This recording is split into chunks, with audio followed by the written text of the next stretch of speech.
আসসালামু আলাইকুম ওয়া রাহমাতুল্লাহি ওয়া বারাকাতুহু। চিটাগং পোর্ট থেকে আমাদের আরেকটা নোহা এসজে 2022 এর গাড়ি চলে আসছে, including auto foot step and heads up display.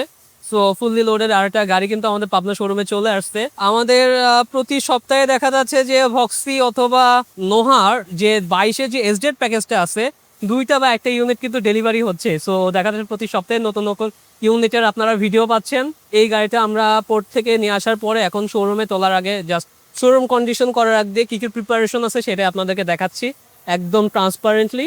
So আমরা নিয়ে আসছি এটা সার্ভিসিং জোনে, এখন গাড়িটা চলে যাবে ওয়াশিং জোনে ইনশাল্লাহ। ফর্ম ওয়াশ থেকে শুরু করে vacuum cleaning and A to Z detail ক্লিনিংয়ের জন্য যা যা লাগে সেগুলোর কাজ কিন্তু আমরা দেখতে পাচ্ছি শুরু হয়ে গেছে। সো আপনারা দেখতে থাকেন ওভারঅল পার্টগুলো, ইনশাল্লাহ আমরা খুব সুন আপলোড করবো।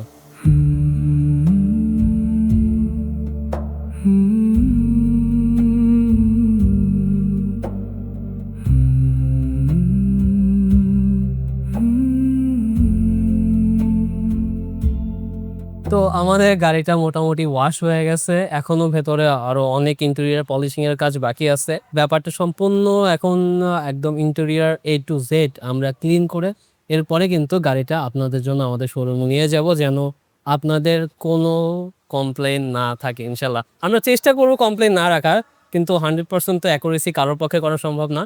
তারপরেও চেষ্টা করবো ইনশাল্লাহ আপনাদের জন্য সর্বোচ্চ ক্লিন করে একটা সুন্দর একটা গাড়ি আপনাদের জন্য উপহার দেওয়া। কিছুক্ষণের মধ্যে ইনশাল্লাহ আমাদের এই গাড়িটা রেডি হয়ে শোরুমে চলে যাবে after deep cleaning, interior deep cleaning.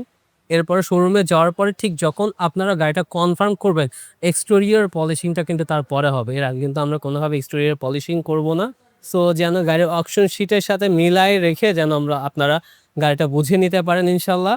And interior আমরা একদম রেডি করে দিচ্ছি, কারণ ইন্টেরিয়রে তেমন কোনো ইস্যুস নেই, এক্সটেরিয়রের কোনো ইস্যু থাকে না। কিন্তু আমাদের পোর্ট থেকে যত মার্ক করা যা কিছু শিপিং মার্ক যা কিছু আছে সব কিছু আমরা A to Z এই অবস্থায় রাখবো। বাদ বাকিটা যখন আপনি কনফার্ম করবেন এরপরে কিন্তু আপনাদের সামনে ইনশাল্লাহ এক্সটেরিয়র পলিশিংটা এসে। আজ পর্যন্ত এতটুকুই থাকবে, ইনশাল্লাহ শোরুমে গিয়ে বাদ বাকি রিভিউটা আপনারা দেখতে পারবেন। আল্লাহ হাফেজ।